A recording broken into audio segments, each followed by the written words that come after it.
Hi hello అందరికీ నమస్తే. మీరు తెలిసే ఉంటుంది తదాస్తు దేవతలు లేదా అశ్విని దేవతలు. మన పెద్దవాళ్ళు సాయంత్రం పూట సంధ్యా సమయంలో తల దువ్వడం లాంటివి, పడుకోవడము, తినడము, కసువు చిమ్మడం అలాంటివి చేయకూడదు. లక్ష్మీదేవి వచ్చే టైము. అదేవిధంగా తదాస్తు దేవతలు ఉంటారనేసి, చెడు మాటలను అనరాదు అనేసి చెప్తూ ఉంటారు.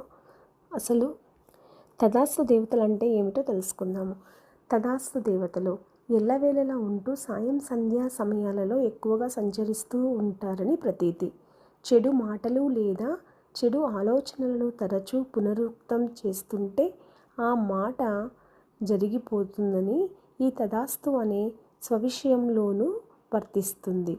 మనిషి తన ధర్మానికి విరుద్ధంగా అనకూడని మాట పదే పదే అనుకుంటూ ఉంటే దేవతలు వెంటనే తదాస్తు అంటూ ఉంటారు. వీరిని తదాస్తు దేవతలు అంటారు. అలాంటి సమయాలలో స్వసంబంధమైన విషయాలను పలుమార్లు అనిన ఎడల అట్టి దృశ్యాన్ని చూసిన దేవతలు తదాస్తు అంటూ ఉంటారు.